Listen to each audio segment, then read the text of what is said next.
right there. Buddy, I got to do something to make money. I'm not making any money He's Yeah. ski here. patrol. Ski patrol. Yeah. Same.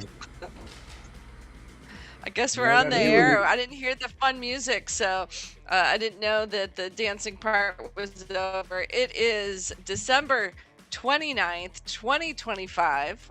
Oh, wait, maybe it's back there. Maybe that's just David shuffling papers. That's our new music for the morning. Here with David Maris, Bob Morris, Nadine Terman for Wall Street Beats, powered by Passes. We're on the broadcast. Hopefully, you're in your seat listening in. Um, what is that music? Who is doing that? Anyways, We're getting David, let's music start with now. you. I know you came in, a little rough this morning. I don't know if it's about the markets or just, a hard weekend, but what's on your mind market wise or stock Well, I'm wise? I'm retweeting. Hold on, give me a second. I'm Oh my retweeting. God. All Ready right, let's for go to let's go to 2026. Bob then. I don't want delays here. Bob, what's on your mind? Wow, he's in a rush So today. I'm looking at, in my mind is still that I think 2026 is Yeah. going to be a very good year for energy. I mean, we had the Okay. pullback in oil prices in 25. The stocks held up. Our picks are all up year to date, although some of them maybe not as much as the market. But Yep. oil continues to flirt here with $60 a barrel.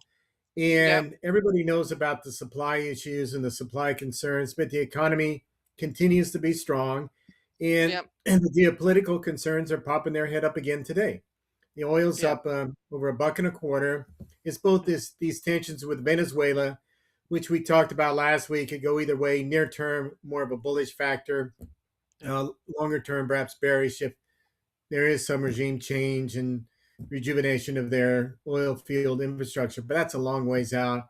But at the Okay. same time, you've got Iran declaring all out war against the US and UK and everybody, and Hamas rebuilding in the Middle East, and questions about the sustainability or feasibility of a longer term peace deal in the Middle East with Hamas. And so, and despite, and that's all going on despite what are the headlines that maybe there's a Yeah. peace deal that we're closer to between Russia and Ukraine. So I Yeah. think fundamentally, oil sort of bottomed on the fundamentals, but now they keep getting a little bit of a bumper support from these geopolitical concerns or tensions that will continue to percolate. And so, in the meantime, natural So C gas and Q, continues we to be know you strong. love C and Q.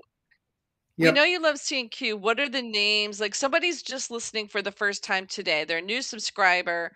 What Mhm. what should they go into? What's a good buy day? Is it just Yep. like So I was going to mention, XLE or there's certain names? What do they do? yeah. So the one thing I want to mention on the call this morning is my top three picks for 2026, and they All would right. be C&Q, Yeah. Expand Energy, EXC, and Chevron. And Okay. you've got a mix there. You've got an oily name, you've got a natural gas focused name, and then you've got an integrated that benefits from both the upstream and the downstream in the sector. So those would be, for a new investor, my top three picks for 2026. And what about Energy Transfer? I know I've heard that name splashed around on the show before. What are you doing with ET? I own a bit of Energy Transfer. It's not my top pick. I actually have Williams and Kinder Morgan and Enbridge in ahead of it.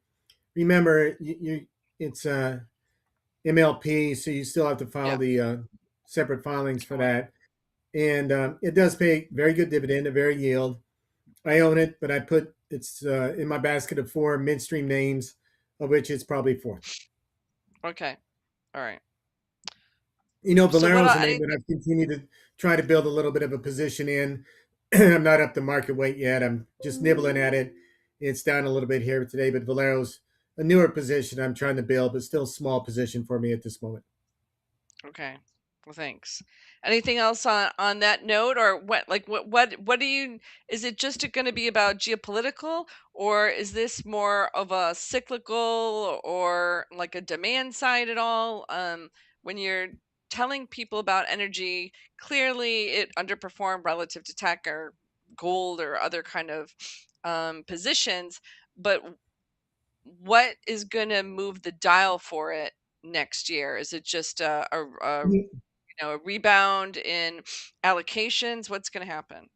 No, I think it's a reaffirmation of the fundamentals. Now, you've got the fundamentals for crude oil and you've got the fundamentals for natural gas. I think Yeah. the fundamentals for natural gas are very clear. And you've got this demand pickup that's going to come. It's going to come from the expansion of these data centers. It's going to come from some LNG expansion and a strong economy. And the only question or risk there really is we get a warm winter and we come out of the winter with plenty of storage like we did last year. But I think the fundamentals are clearly there in place for natural gas going forward from here. Now, crude oil, the concern all along, and it's just in the market, it's widely known that there may be a little bit of oversupply versus demand in 2026, but then that begins to dissipate as demand continues to grow and as large producers like the US basically are holding production essentially flat. Nobody's out there saying we're going to increase production or anything like that. Yes, you see the commercials on TV with Chevron saying that they added 20% to production this year. Well, that was mainly acquisitions. So it wasn't that they went out and ramped up drilling activity. And so I think the fundamentals for crude oil are very strong here also. I don't think oil's going to 50 or below $50 a barrel. And yes, we may be a little bit oversupplied, but the economy remains strong. And as long as that's the case, then I think the demand will continue to eat away at that oversupply as we go through the year. All right. Well, thank you. David, are you done typing now? Are we Well, I back? retweeted, but I said I'm so tired. I'm ready for the next year to begin, and that's how I feel right about now. I did not have Nice. Yeah, that's really motivating for people. well, I did not have the vacation that I thought. I just had family members around, and I love them all, but it's tiring. That's a drain. Tiring. That's a drain. Yeah. So, no, ending the year, I mean, obviously healthcare has done really well especially in the second half of the year, and the overhang lifted, and I think that's going to continue through next year. Obviously, when you get a big macro lift, like some sort of overhang being removed, then following year, or as you turn the calendar page and you're 6 months into that now it's execution. It should continue. People are probably market weight now or close to it on healthcare, and so outperformance really has to be on execution. What is executing, which is really interesting, is that the GLP-1s continue to have increased prescriptions. So it's not as though we're churning patients now. You're still seeing new patients in the US come on board. This week's prescription data came out and showed Lilly now up to 65% market share. So they're really winning the race, as I've said before, and they're spending every dollar that they can on different acquisitions and the rest, which, that's what drug companies do. They're like people with money in their pocket that haven't had it before. Sometimes they like to flash it around. Hopefully they'll be smart about it and not commit to overspending. But Morgan Stanley's out with a note this morning saying that they see 11% upside to the number for the fourth quarter, which that's pretty good. So Lilly hasn't been a consistent quarter beater in this last year. They've kind of not been great at predicting things. But excuse me, in my experience, what happens when companies have big blockbusters like this is that they get escape velocity. They get to a point where things are just so profitable that they either do a lot of deals, and Lilly's been doing a lot of deals, but they also have to start to show the number. They can't keep the first quarter for drug companies is usually the modest quarter. So you have the fourth quarter that could be a blowout, but then the guidance could be pretty modest. And a lot of companies do this, not just drug companies, but larger, smart companies. And then they know that through the year they can start to surprise. Why give really aggressive guidance in the year at the beginning of the year? So though Lilly is, I think, pretty well positioned going into this coming year. They have a winner. It's going to continue to win. The other company, though, that I've been watching, I own a little bit of this Hong Kong-based company, Ascletus, and I'll give you the number because Hong Kong stocks go by 1672. They have a GLP-1, and the stock's kind of been under a little bit of pressure. They put out, Nadine's gone. I'm gone. No, I'm not gone. I just dropped my mouse. Sorry about that. I'm just going for 1672. I want to see this. I want to see the numbers here. Getting on my So Bloomberg right when you say it.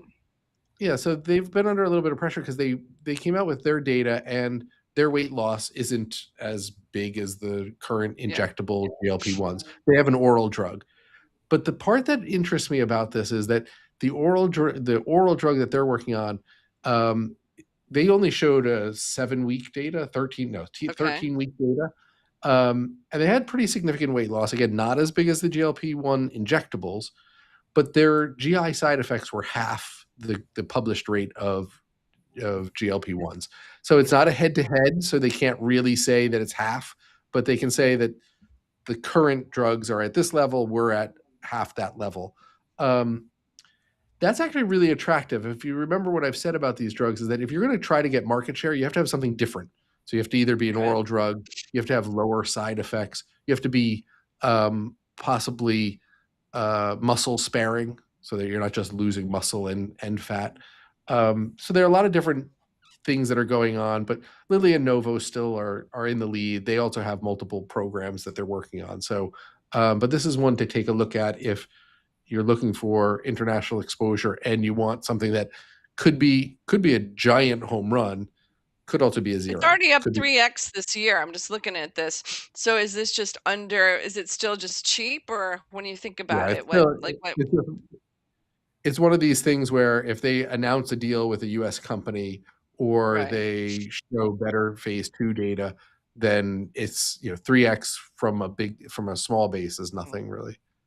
So So I still own it. I'm gonna hang around. It's kind of dipped a little bit, so not a bad just entry so people point. know, because so people know is ASCLETIS Pharma.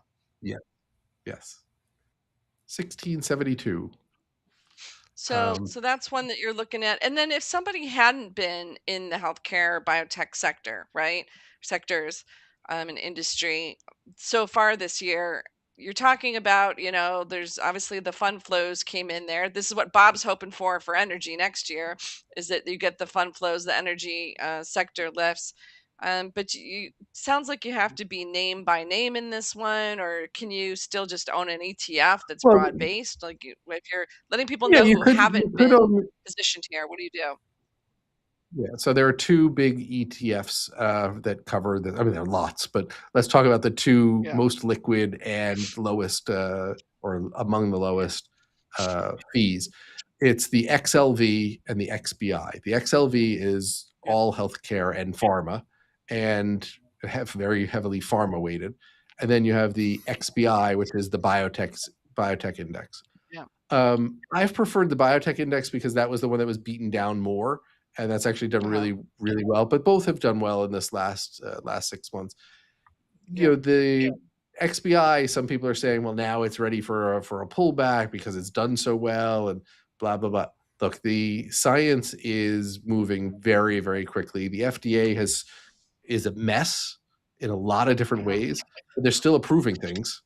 So it's not, I don't think it's a giant hindrance to approvals or to data. So I'd be comfortable owning both. I do own both going into 26 or through 2026.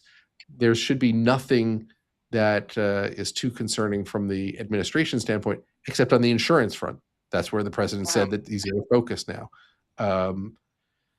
On individual names, I'm not going to go through them all. I'll mention that one small cap name that I own it's not going to be lifted with the group is EBS, Emergent Biosolutions.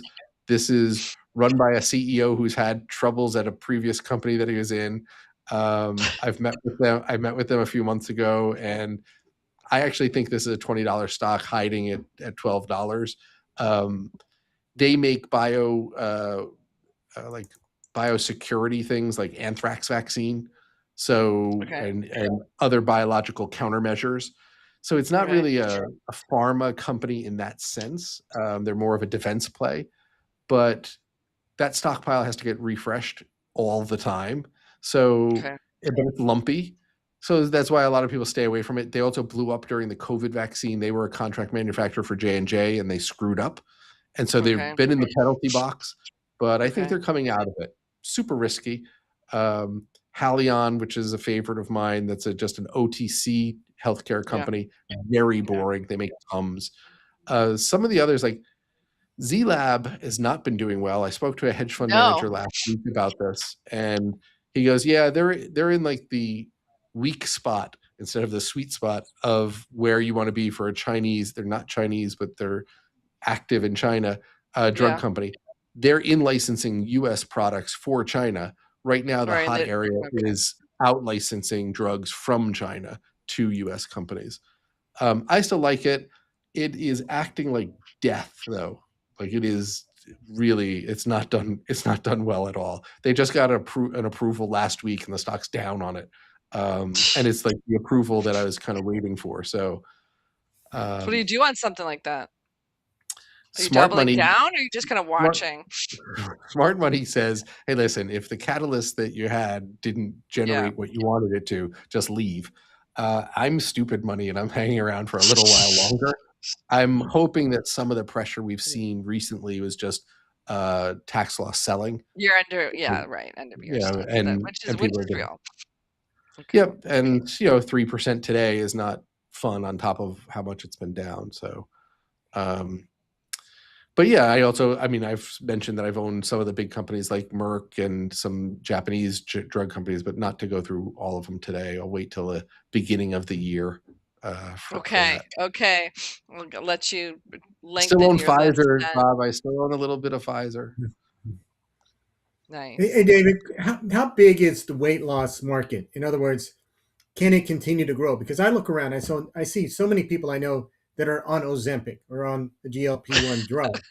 And so is it a game of just taking market share from all the players in there now, or is that pie continuing to grow, and will it continue to get bigger? Are there a lot of people out there that don't take GLP-1s that will begin to take them in 2026? Lily wants you to keep saying the pie gets bigger because they love when people mention pie. It triggers people to go have pie. I want pie. pie. Look, no one knows is the real answer. And could it be a 30, 40, $50 billion? Yeah, because you're going to have probably in 2026 Medicare coverage, and that's going to open up a whole new market. On top of that, people are coming in. That's like I said, year over year, it's growing. It continues to grow, and the prescription data. It seems like they're going to run out of people at some point. But then what happens is everyone knows that when you get off it, you gain this weight back. So people are microdosing or taking very small doses, and they stay on it for longer. So you do have this maintenance group that probably will be. I don't know if it's the majority or if it will just be a large portion, but we can continue to grow. I hear you, and that's my worry is that at some point you hit a wall, and people go, you know what, a very, very famous scientist said early on that, so he was wrong. I remember what he said, but he was completely wrong at the timing. But that's a lot of smart people have that, because it doesn't mean that they're stupid. It doesn't mean you should ignore what they said. He said people are going to get tired of being nauseous all the time. And that's true. Like you lose the weight, you feel great. At some point, do you go, well, look, I don't want this general queasiness. I feel good. I'll go off of it. Do people feel queasy on it when they take it? So a lot of people do. Yeah, that's they don't feel well all the time. Okay. A lot of people. That's so it's not the majority, but you have a big group that's like, okay, nausea is that's one of the ways you don't eat a lot because you're nauseous. You don't have hunger, but and so do I think those people will just stop and then they'll start to gain weight back and then they'll come back? Yeah, if it's effective, why wouldn't you? And all the health things, people are going to go to their doctor. They're going to look, your A1C is down. You no longer are pre-diabetic. Okay, look at this. Your blood pressure is down. The health benefits are so great for losing weight, even if you're losing muscle, that the feedback loop is going to be like, listen, I'm going to stay on these or I'm going to come back to them. So no one knows how big this could be, but it's clearly going to be the biggest class of drugs that we've ever seen. And David, just since you're an expert in this and it's the end of the year, so people have been partying a lot, And the change in pricing, right? If that's going to be a dynamic, if someone's starting out now on a GLP-1, where are they going? What's the price? If they, if their insurance, some insurance, I guess, covers it, some doesn't. Where do they go?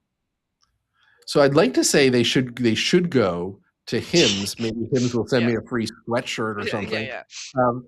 But what happens is, first they should go to their doctor, right? Obviously, that's I'm not a doctor, so this is an advice that everyone should take. You're playing one on TV today, so let's say Dr. Maris. If you were to say you were a relative of mine and you were asking me, I'd say, look, go to your doctor because they're gonna know best. Doctor's gonna give you a script and you're gonna say, well, I don't know, that's gonna cost me like $400 if I go to the pharmacy. You go to Lilly.com or whatever Lilly's website is, and you see, okay, well, I can get it for $299 or $399 here. Then you see on Hims, you might get it even cheaper for compounded, but that's not the Lilly drug. So then you have some decisions to make of, well, what do you want to do? And but what's happening is with the lower Lilly price, direct price, and the Novo Nordisk direct price, a lot of people are not going to the telemedicine. So anecdotally, that's the big risk to those companies.